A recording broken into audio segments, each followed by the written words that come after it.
You're tuning in to Luminal on the Wall. Welcome. I'm your host, Becky, and joining me always is my co-host and beautiful sister, Bevy. In our podcast, we will take a deep dive into the evil side of humanity. We will talk about suspicious deaths, shoddy investigations, and all the gory details in between. But be warned, we will not hesitate to call BS when we hear it, which means you may not always agree with us, but we promise to lay out the evidence so you can come to your own conclusions based on what is presented.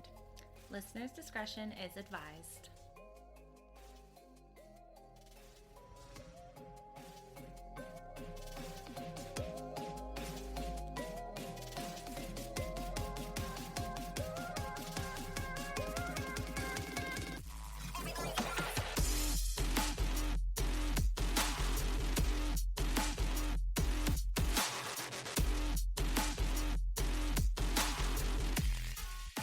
Hey, Becky. Oh, hello, Beverly. What is up with you? Oh, today not too much. No? No, having a good day. Good. How's your week been? It's been uneventful. It's been rainy as shit here. Oh, it's been fucking rainy as hell. My plants outside, I forgot to take them in. Oh. And they look trashed from the rain. Oh, no. I know. That's a bust. Yeah. I'll have to look at them today and see how it went. Like, see if they rejuvenated themselves overnight, but we'll see. Cross our fingers. Yeah. On the plus side, rainy weather means Binging Netflix. I don't know. Yeah, being cozy, binging. Oh, just being cozy. I'm like, I have been binging Netflix. I know you have. If anyone hasn't seen Blacklist on Netflix, watch it. Bev is into it right now. Oh, yeah. They give you just enough to keep you interested, but not enough to make you stop watching it.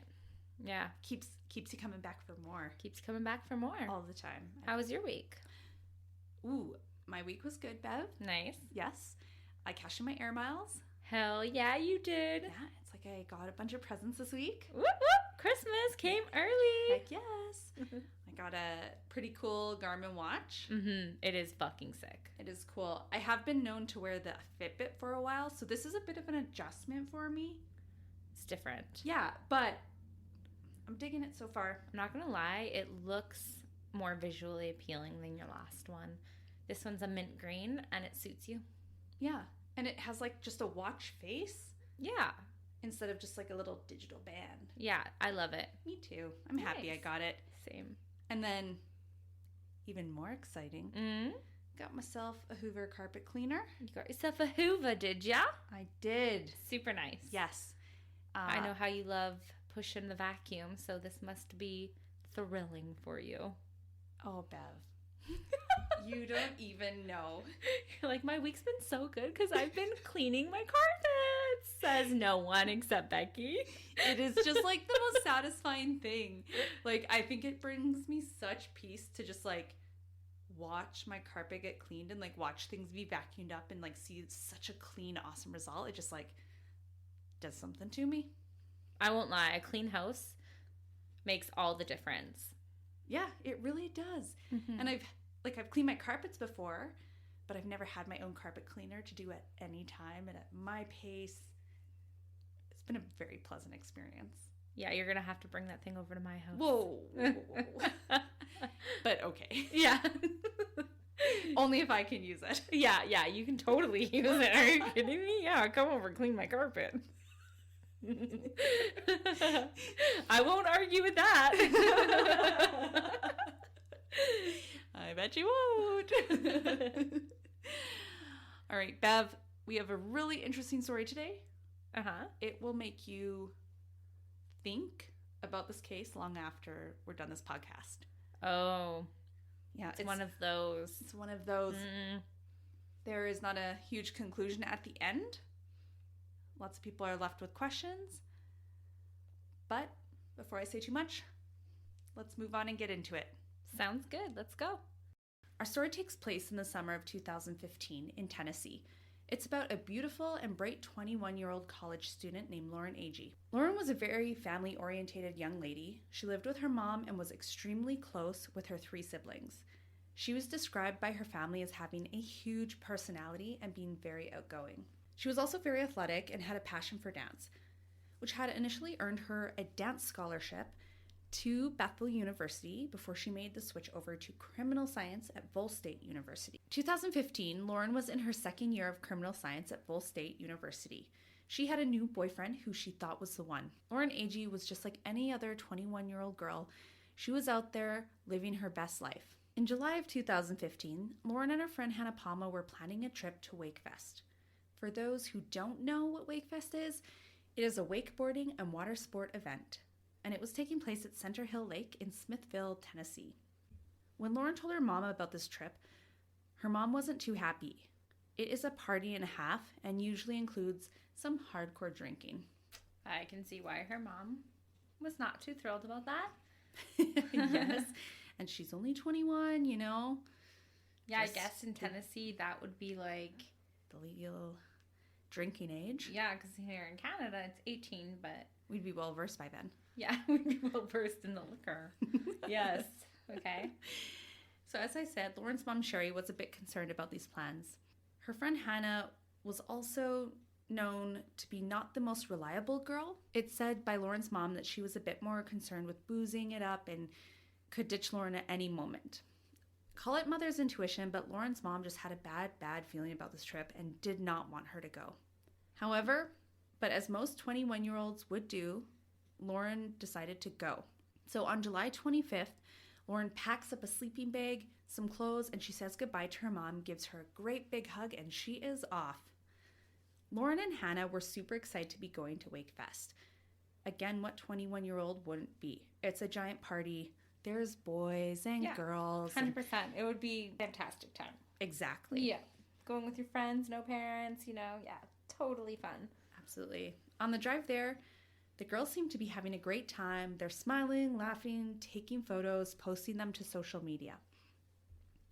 When Lauren and Hannah arrive at Wakefest, Lauren is surprised to find out that her sleeping arrangements are not what she was told they would be. While most people attending Wakefest would be houseboating along the marina, Lauren was told that her and Hannah would be staying in a lake near the cabin. However, that would soon change, and Lauren would learn that it was no longer just her and Hannah attending Wakefest, but Hannah's boyfriend and friend would also be accompanying them.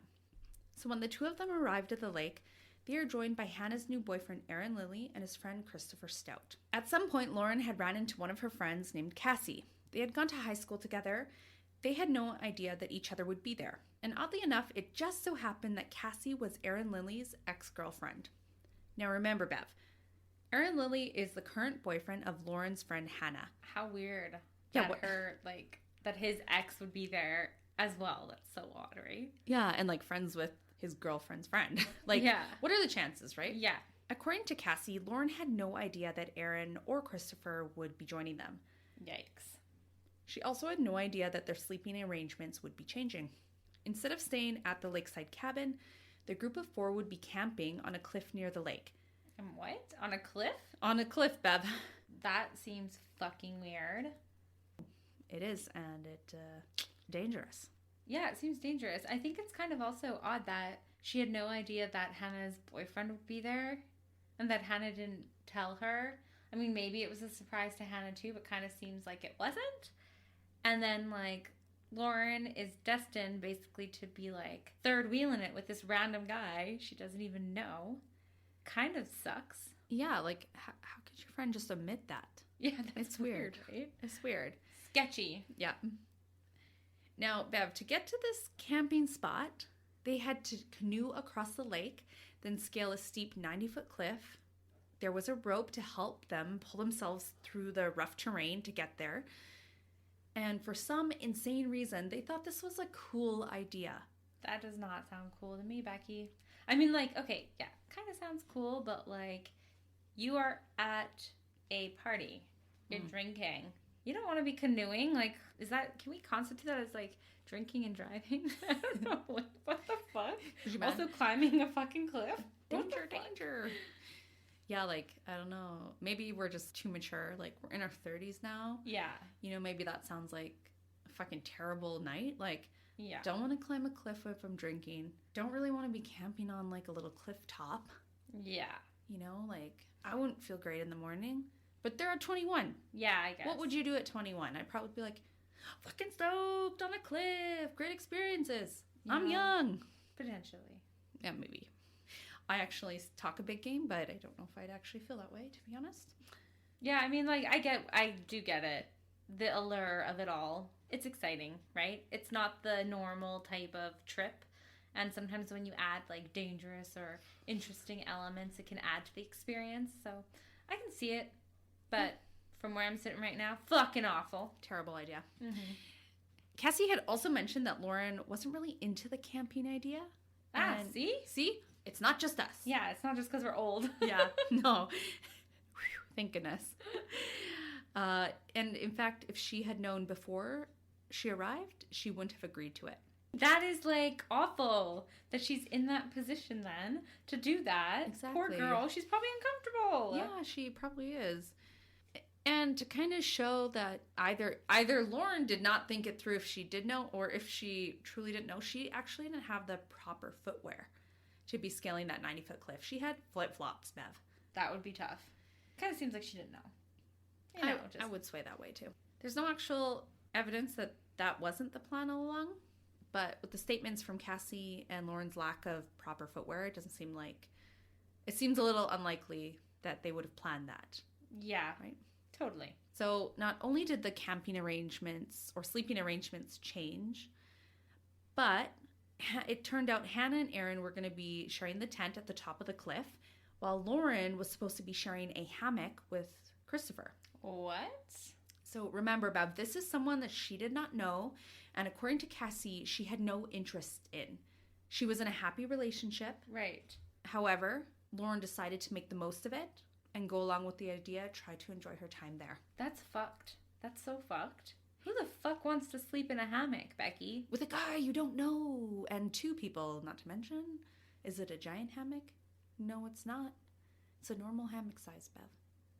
How uncomfortable to be sleeping next to a guy like such close quarters that you don't know, and knowing you have a boyfriend back home. You know what's so stupid about that? It just seems like, I don't know, I would be, quite honestly, like, pissed at my friend. Frickin' pissed. Like, I would be frickin' pissed. How dare you put me in this predicament? Yeah, like, I would be like, you could have fucking told me, and I could have asked anybody for a fucking tent. Like, she could have prepared, you know? Yeah. And made her stay a lot more comfortable. Plus, like, if I had a boyfriend who I thought that was the one, no less, I wouldn't want to be in a hammock with some random guy. Like, you would be squished together. It would be super uncomfortable, and it's someone you don't know. Like, the trust isn't necessarily there, so I mean, anything could happen. It's just a really uncomfortable situation, to be quite honest. Yeah, and she's not that she's forced into it, but like she kind of had no other option. Yeah, had no other option, and you don't want to seem like the party pooper or like the difficult friend in a sense. Absolutely, you just want to go with the flow, right? Yeah, and that is what she did, despite yikes, any emotions. Poor Lauren. So, Bevy, there is only one way up to this campsite. It's, like I said, a 90-foot climb, and there's a rope to help you get up and down. You could go that way up and down like I just said. Or there is actually a 45-foot drop on the other side that you can jump into the water off of.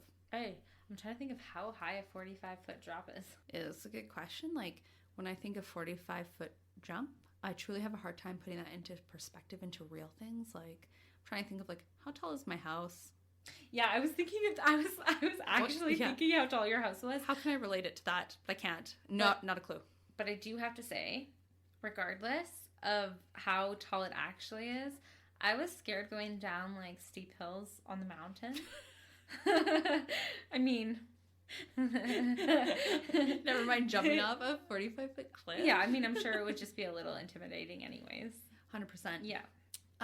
Not to mention, Bev, there was a bunch of jagged rocks that you kind of had to steer away from. So you jump off the cliff and you have to avoid these jagged rocks. So it's dangerous, but it's really popular to do there. So once the group had set up their camp, they did decide to do a little cliff diving to get down. And then, after that, they would go and enjoy their festivities for the evening. Erin and Chris are avid thrill seekers, so this was really fun for them. The two girls also jumped, and I can only assume that Hannah and Lauren would have been stoked for this experience, as they jumped in after all. Lauren's friend said that when she jumped, she did actually hit her head when landing in the water. So at that point, she maybe had a minor concussion. However, it was not bad enough for the group to seek out medical attention or stop her from Wakefest partying. Lots of people had seen Lauren through that evening, and no one mentioned that Lauren was acting weird or that she displayed any noticeable signs of being concussed. Not saying that she wasn't, just they didn't notice anything. Right. She was virtually in an awesome mood, having a great time. There's videos of her in the one bar, and she really seems upbeat. She's waving at the camera. She looks like she's having a really good time with her friends. At the same bar, there's also a video, and it shows Aaron and Chris having words with Aaron's ex-girlfriend, Cassie. I can't find what they were arguing about. However, it's noted that one of the reasons why Cassie and Aaron broke up was due to domestic violence in their relationship. Oh my God. Maybe it was just a tumultuous relationship and was unfortunate that they saw each other there. Yeah. Or maybe it was nothing really. It's hard to say. I'm sure it would be hard to see your ex anyways. There's obviously still like love there, or like you had a connection. So it'd be a little bit shocking to just randomly see your ex, I could only presume. Yeah.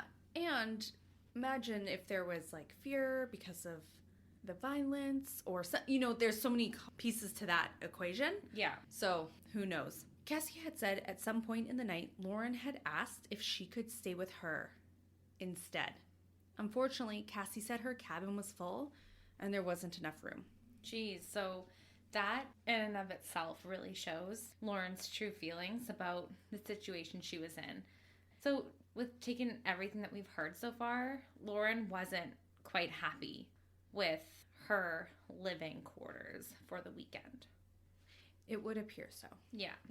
Cassie also had mentioned that she definitely could tell that Lauren had been drinking when they spoke.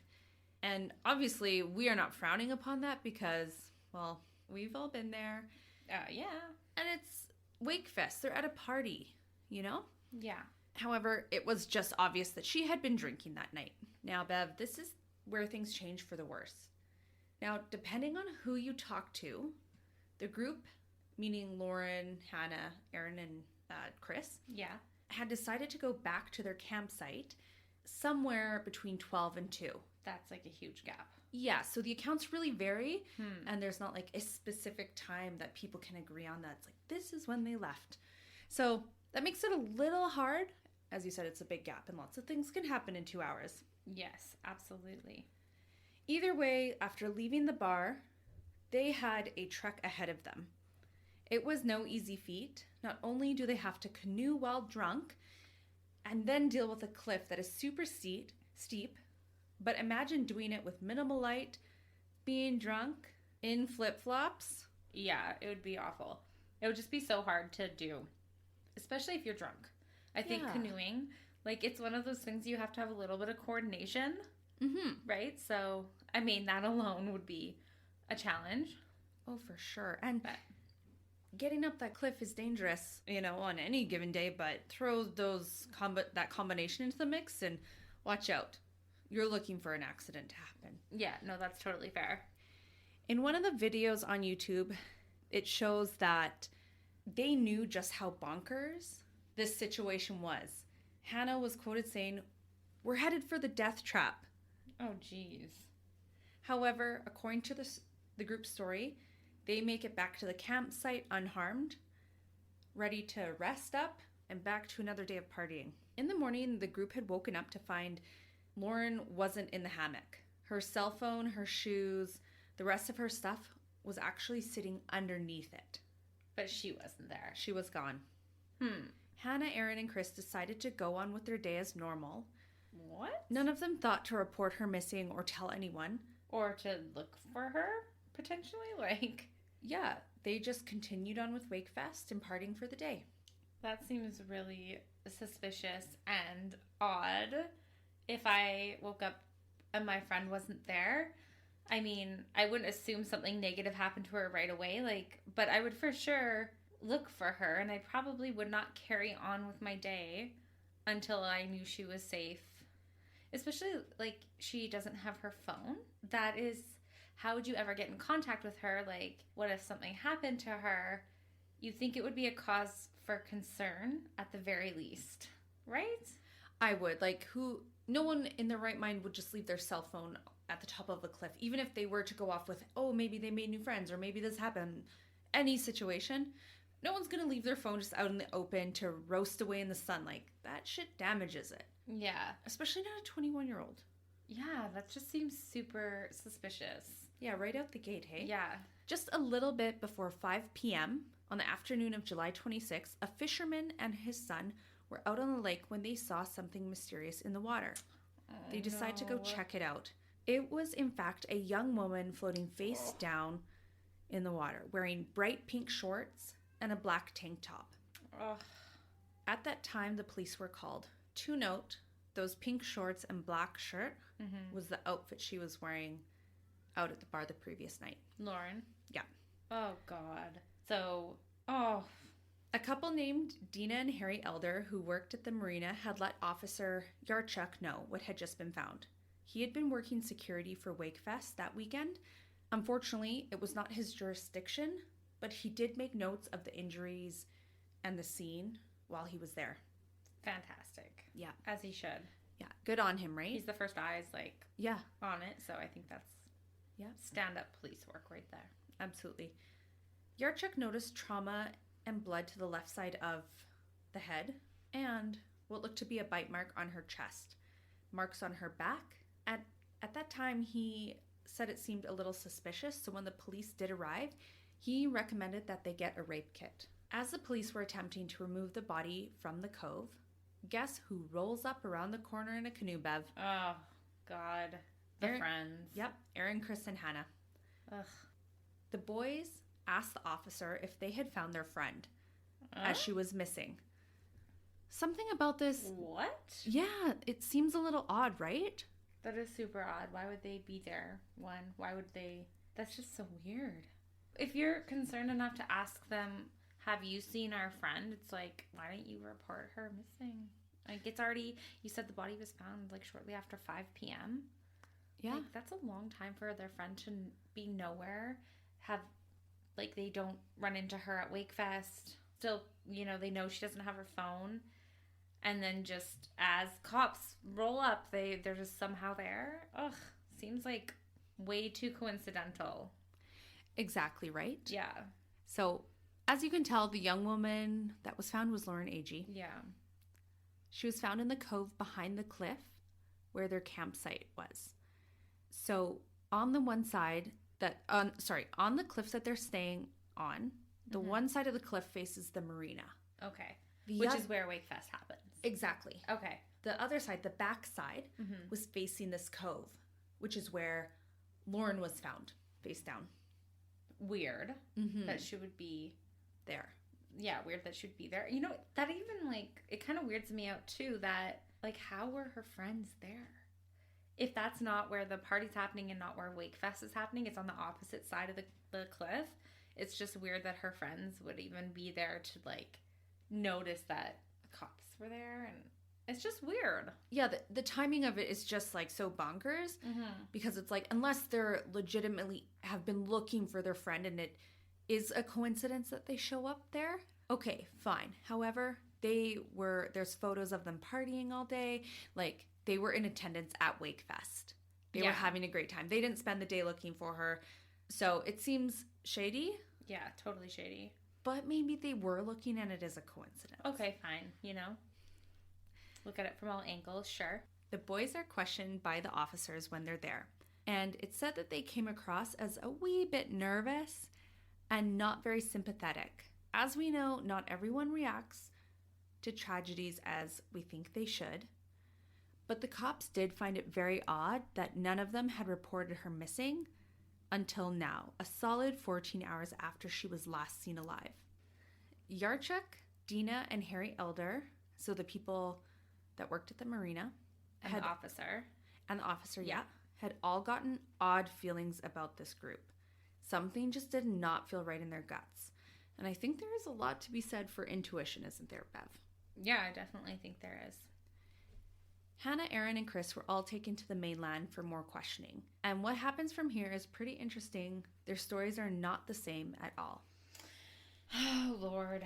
But on the boat ride back to the mainland, the officer with them had described the group as being, again, nervous. Mm-hmm. They were whispering to each other constantly, with Aaron repeatedly saying, "Don't mention anything, I'll do the talking."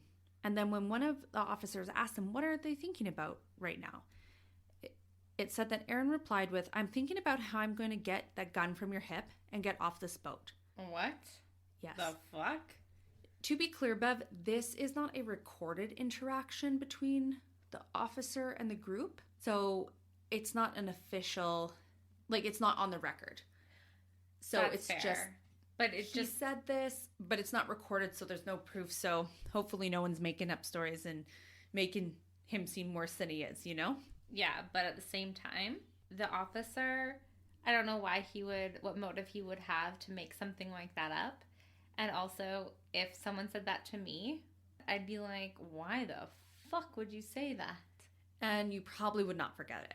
Yeah, you wouldn't forget it. It would stick out to you as fucking weird. Yeah, like, oh, that's some really weird small talk to make. Huh. Yeah. Once they got off the boat, the three are questioned, and this is what they have to say. Aaron said Lauren never made it back to the camp with them. She went to see her ex after leaving the bar, even though all her things were at the campsite. Now, Hannah said Lauren left the campsite early in the morning. She had gotten onto a boat with some random boys. She stated she saw all of Lauren's personal items by the hammock, so she assumed she'd gone to meet other people and would be back later, and was not worried at all. Now, Chris said he thinks that Lauren got up in the middle of the night to go to the bathroom, even though he did not notice her get up, get out of the hammock. And I'm just thinking when he says that, like, if I was sharing a hammock with someone, Yeah, you would notice. I would be woken up. Yeah. They are not easy to get in and out of. No. And also, it's already kind of contradicting Aaron's story. Just so weird. Like, Yeah. you either know what happened or you're making shit up. Exactly. And not to mention, Chris and Hannah's stories don't even match up. Yeah. They're a little closer, but also don't match up. Yeah. So even though they all said something different as to why she's gone and why they couldn't find her, they did all claim that they woke up later that morning, couldn't find Lauren, and that they just assumed she had gone off with other people. And they never reported her missing because they saw all her stuff under the hammock and assumed she'd be back later. Now, between initially talking to Yarchuk and then to the officers on shore, Hannah had already said something different about what had happened to Lauren. Hannah had also said that Lauren probably got up to go pee in the middle of the night. And then disappeared. Yeah. But didn't she see her in the morning? Yeah, that is what she said, yes. Yeah. So you're like, well, which one is it, Miss Hannah? Yeah. Later, Lauren's body was brought back to shore and is examined by the local police, as well as the medical examiner, and as it should be. The autopsy then revealed the following injuries, Bev. There was blunt force trauma to her head, broken nose, bruises and hemorrhages on her back. They were symmetrical and looked like drag marks. There was also hemorrhages on the thigh. She had a 45-degree angle, triangle shape mark right around her xiphoid process. And that's right where our ribs meet, the sternum, that area. Okay, I was waiting for you to explain that. I You're was like, like, what the fuck's a xiphoid process? The surprising part of this was that Lauren had no water in her lungs, so to think that she drowned is probably unlikely. Oh no. Along this case and people examining it, there is some mention about dry drowning as a possibility for her death. Which is? Dry drowning is when water is inhaled sharply through the nose or mouth and causes a spasm in the vocal cords, which makes it so water cannot actually get into the lungs. However, it said that it would be highly unlikely that her death was due to the dry drowning because it normally does not happen with healthy adults. It's usually children or people with really poor health. And as we know, Lauren Agee was in good health and very athletic. That's right. Oh my God.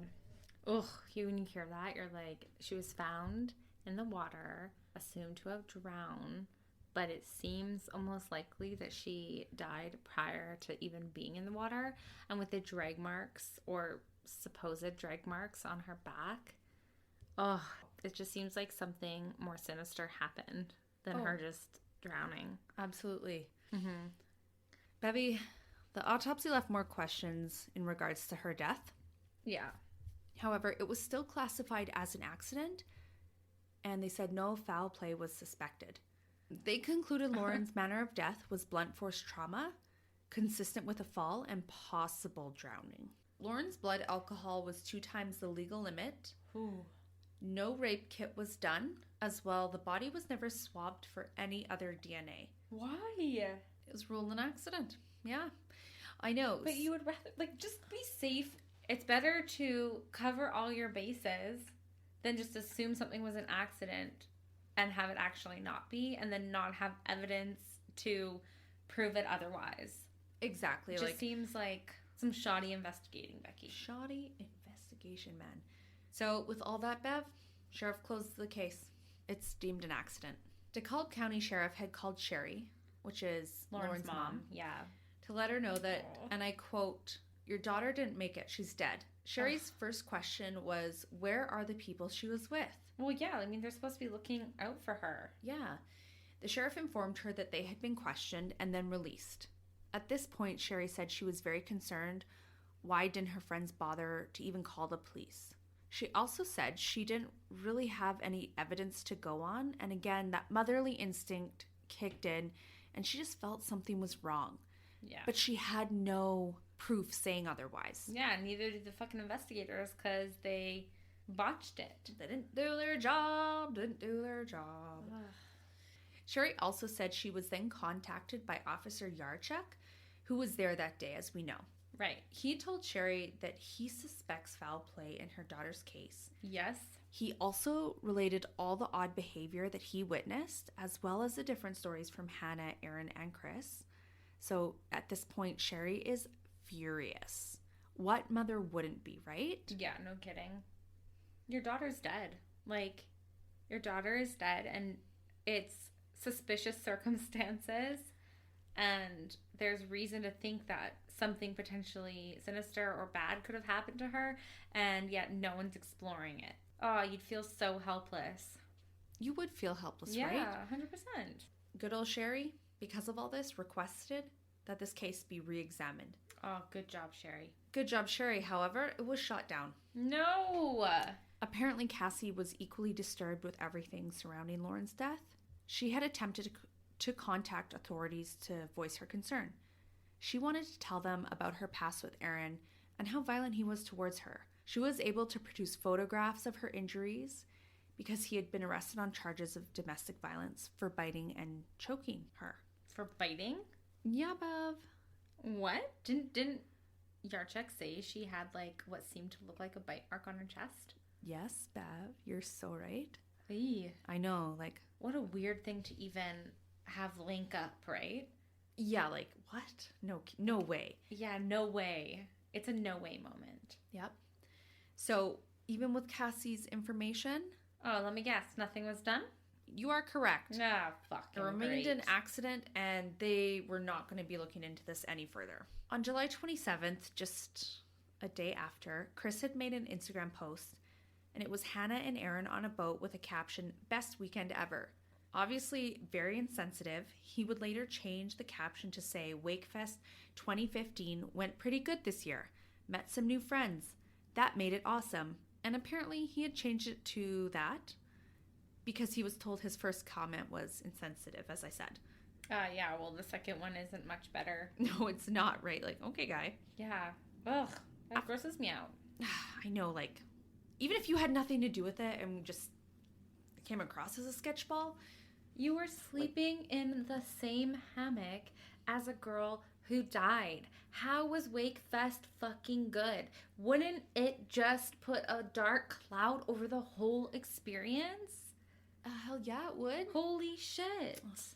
What an idiot. I know. After Lauren's death, there was a strand of nasty social media posts and comments about her that were really ugly. Oh. There was false info and just a bunch of mean stuff being said. And it was all about Lauren. About 1 month after Lauren's death, Hannah and Aaron had moved to Florida. Now, the IP address connected to these nasty comments just so happened to be in Florida. No. It just so happened to come from the exact same street where Hannah and Aaron lived. Oh my God. Oh my God. Oh my God is right. I know that doesn't say that they were the ones responsible for it, but like, what are the freaking chances? What are the freaking chances? Like, out of the whole U.S., how did it come down to one street? Tell me that. And people who were involved in her, well, spent time with her the same weekend she died, just so happened to live there. That's fucking coincidental as fuck. It's too much for me. It's too much. I'm reeling. What the fuck? I know that really doesn't mean jack shit towards the actual investigation. Like, yeah, sure, okay, it didn't mean anything to the grand scheme of the case. Mm-hmm. And we can't say whether or not it actually was them because we don't know for sure, but, like, we're all thinking it. So, Bev, a bunch of stuff that we've talked about in regards to this case could literally be chalked up to, like, maybe she did fall down the cliff. She was drinking. They were all drinking. You know, maybe they just made some pretty poor lapse in judgment. But we're going to talk about a couple things now that when we really get into the details, you start to realize this might not have been an accident? Yeah. Yeah, okay, I'm ready for it. Ugh. One of the things that really stood out to me was a comment that Officer Yarchuk had made. And he said, I know she didn't drown because people that drown sink. I had never heard that before. But when I looked it up, turns out it's a very true statement. And it said that when someone drowns, their body will sink anywhere for 3 to 5 days. Then the body will resurface due to the gases produced from decomposition. The 3 to 5 day range is given to compensate for the different changes in water temperature that the body may be in. Right, because I remember you talking about how rigor mortis can be delayed if it's colder temperatures. Yeah. So same like in the body. Same concept. Yeah. Just not rigor. Right. Yeah, so for example, if the water is a cooler temperature, it will take closer to the 5 day range. Makes sense. Yeah. Okay. Holy. So to think we know she didn't die 3 to 5 days prior. Mm-hmm. So if she's floating the day of her, within 14 hours of being missing. She died before she hit the water. Most likely. Yeah. Unless she did experience dry drowning, which again, we've kind of said is unlikely. Yeah. So that's the only other option, but yeah, it's unlikely. Yeah, and like right now we're thinking, okay, either something really bad happened to her and she was murdered. Like that's one option. Or she did actually fall and she died before she landed in the water somehow, right? Those are kind of the two options we're looking at for the cause of death. Yep. And obviously the officers and the investigators leaned more towards a fall. Exactly. Well. Freaking well. Yarchuk also questioned the print on Lauren's sternum, that 45-degree triangle. Mm-hmm. That marking is referred to as lividity, and that refers to a bluish-purple discoloration of the skin after death. It is a common sign associated with livor mortis. However, this would have happened hours after her death, so something was applying pressure to that area. After she died. And the one theory is that the boys and Hannah had moved her after she was already dead, and that pressure is from her laying face down on the edge of their canoe. Officers denied this theory. They said that the imprint was from the rescue boat's storage locker lid, as she was placed face down, laying on the lid during the transport. However, in any situation, when you see cops or medical teams removing a body, they almost never place the body face down. Yeah, that's true. That just seems like, I'm not saying the investigator is trying to cover anything up, but he's probably like, oh, that makes sense. I'm not sure. But it said that the storage locker lid was like a rectangular shape or a square type, and it had 90-degree corners.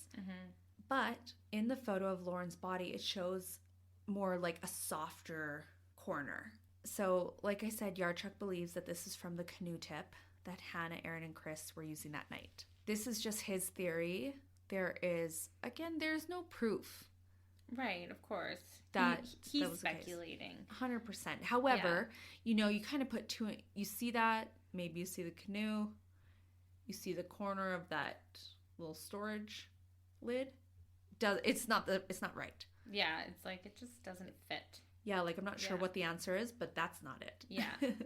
Yurchuk was also a little confused because the area the group identified as a P area doesn't really make sense. How Lauren ended up falling and how she ended up in the cove, unless she was just super drunk, went all willy-nilly and peed wherever and then fell. Which is possible. It's not out of the question. Yeah. So Sherry had hired a private investigator whose name is Sheila Wysocki.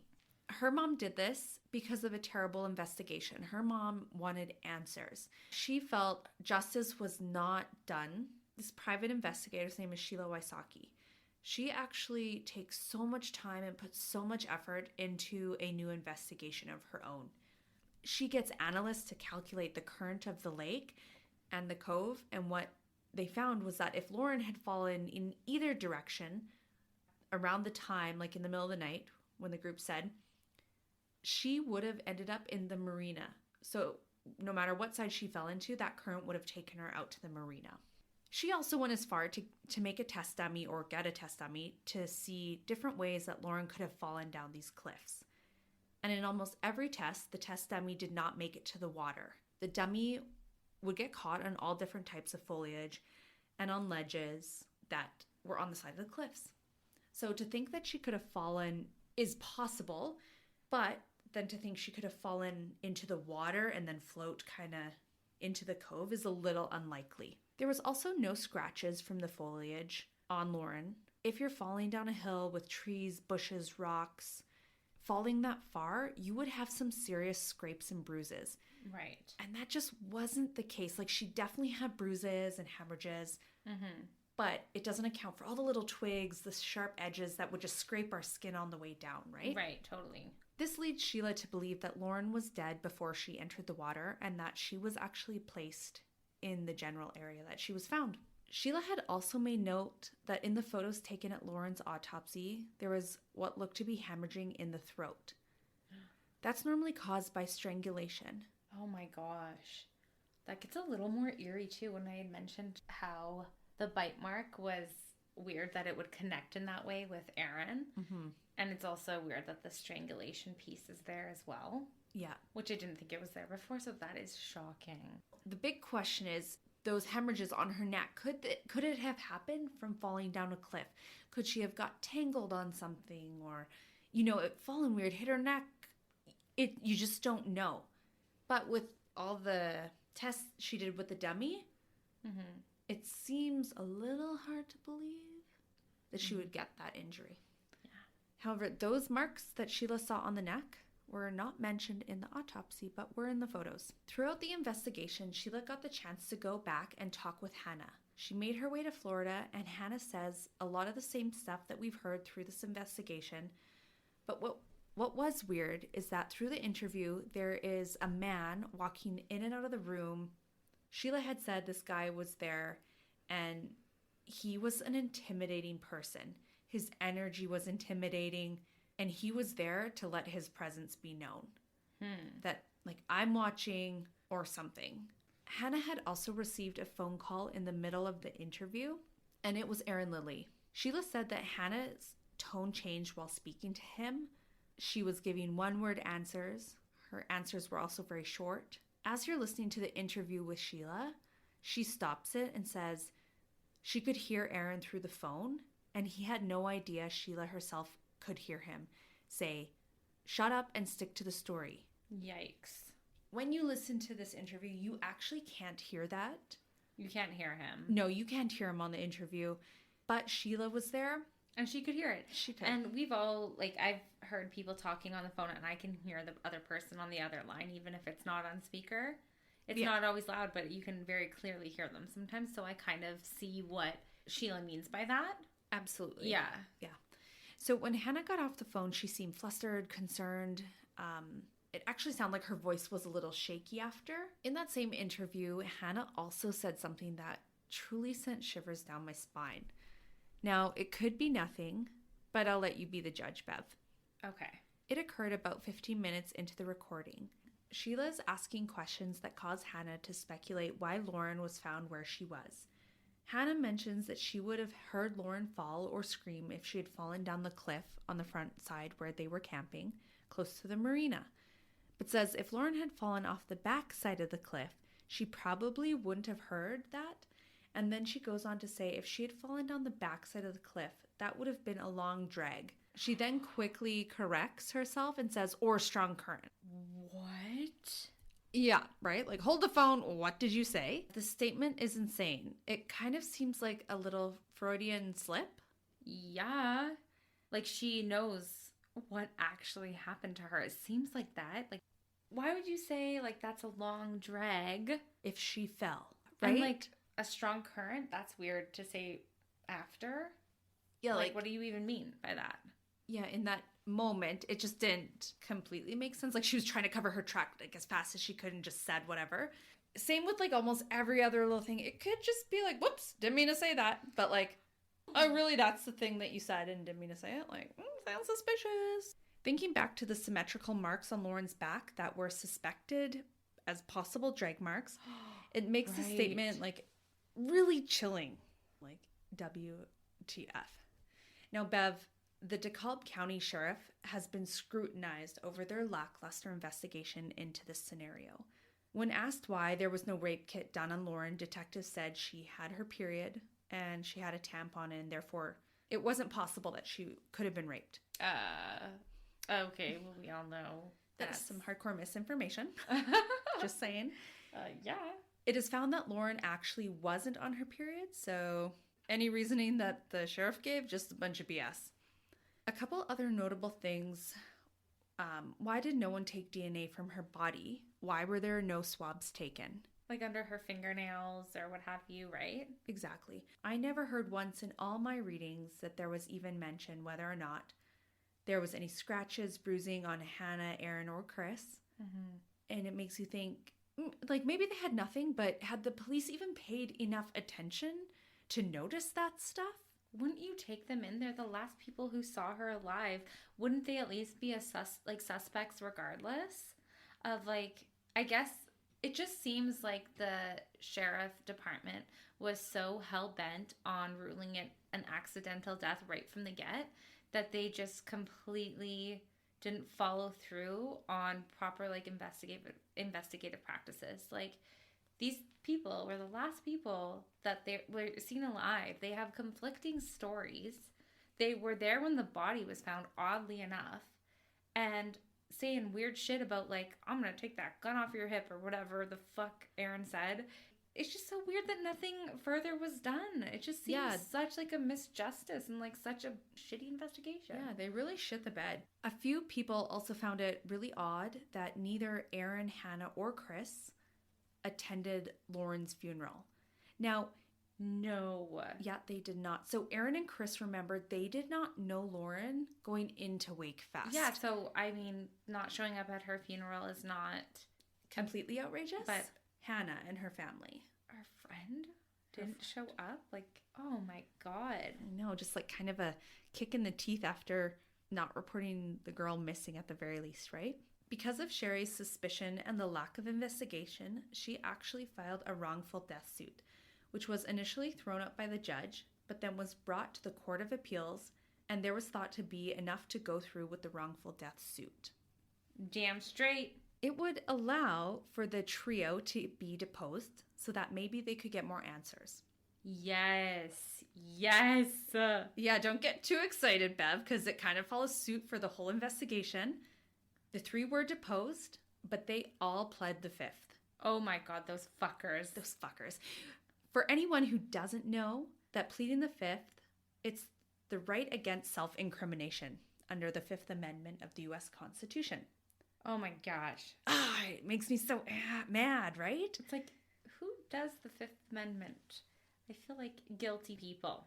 I guess maybe it's one of those things where it's like you don't want to say anything that could even be construed as making you look guilty. Kind of like when you get arrested and instead of talking to the police officer, you immediately get a lawyer just in case you say something that could be misconstrued. So maybe that's why they chose to do it. Yeah, they both help people from potentially incriminating themselves, especially when a lot of the evidence is circumstantial. But it just adds to my suspicion of them because it does seem like they are hiding something, especially with all the couple instances where you've heard Aaron being like, stick to the story, don't say anything, right? Yeah. So you're kind of like, there's something. Don't know what, but there is something. Yeah. I wish they said something because it just doesn't seem fair to Lauren or her family. Yeah, I would want justice for my friend, and I would want everyone to know without a shadow of a doubt that, like, I'm not hiding anything. My story checks out. It's a very unfortunate accident. But it's what happened. Yeah, so it is suspicious that they all pled the fifth. Right? Mm-hmm. A new witness actually came forward about the night of Lauren's death. His statement calls into question the series of events of that evening. The man said after or right around midnight, he saw a young man swimming to the marina dock. He climbed on the dock and appeared to be in distress. He also was worn out. The young man claimed to have almost drowned while trying to swim to the dock. This witness said the man he saw was Aaron Lilly. Right around midnight, you said? Right around midnight. And that's when they were supposed to have gone back to the campsite between 12 and 2, wasn't it? Yes. So it's weird that he's swimming back to the dock at this time. Exactly. So you can see why it's bringing into the events of that evening, bringing that into question, right? Yeah, totally. Makes sense. Now, assuming the witness is correct, this would mean, like I just said, that all the statements made by the trio were not accurate. Yeah, and or off. Like they're, and it's missing something. Like, why would you say you're going back to the camp at this time when you almost drowned? Wasn't that a significant thing to mention? Or are you purposely living it out? That's the question, Bev. Now, this witness had informed the sheriff's office of what he saw, and he was told that they would contact him if this tip became of interest. He was never contacted. The suit gave the circumstances and details of Lauren's death. It alleged Hannah, Aaron, and Chris either intentionally, recklessly, or negligently caused her death. Detective Taylor was the one investigating Lauren's death and was also deposed. He was asked to outline the investigation. It turns out he had never worked a homicide case before, as well, never had any training in homicide investigation. No. Yes. This deposition made it very clear that there were a bunch of things that should have happened that didn't. Obviously, which is what everyone's been saying this whole time. Exactly. So to recap, there was no rape kit, there was no DNA swabs from her body, no evidence taken from under her fingernails. The detectives did not speak with the person who found Lauren and made the 911 call, nor did he speak with the houseboat residents that were docked by where the body was found. No one even looked for evidence on the rocks by the body or at the campsite. When Hannah was talking with Sheila, there was a couple mentionables. She sounded very emotional and she says, I want to help, but I can't, because I want to look after myself. And I think my parents would be really upset if I didn't have a lawyer present, And that is all understandable if you're being looked into. Yeah. Or if somebody just, like a private investigator, is asking you questions. Absolutely. Yeah. Like, that's a smart thing to do. Mm-hmm. Sherry is still working with the courts in the wrongful death case. The trio's lips are sealed. Chris is currently in jail. Hannah and Aaron are engaged. And there is ultimately no more answers to her death, to Lauren's death, as when the case was closed. That's devastating. Yes. That is devastating. Her mom has absolutely no closure. Mm-hmm. And unfortunately, Lauren's mom has also kind of been labeled the crazy mom.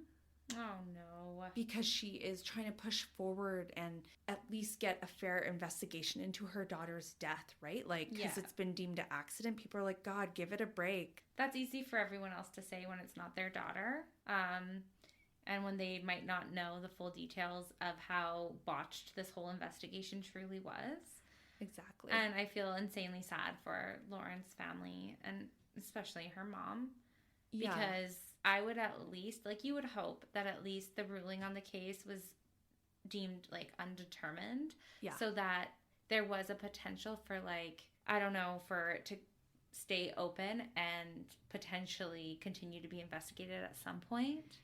At least if they left the case like opened or undetermined, at least it leaves room to have a better investigation or follow up with other leads. You know, if a new sheriff comes in, they can actually work this undetermined case and then, regardless of the answer, maybe one day be able to give the family real closure with a real answer, not just a quick answer that almost seemed like they were just trying to get it off their back. Yeah, where it's like it has been looked into and like thoroughly, and this is what we've come to as the conclusion, and we feel confident about it. And we feel confident about it.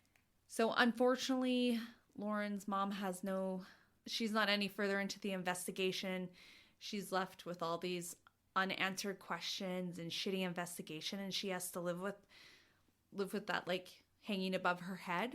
So my heart goes out to her and her family, and I really hope that they one day get real answers. And if something sinister did happen, people are held accountable. Absolutely. Yeah. All right. Well, thanks for sharing, Bex. Thanks for listening.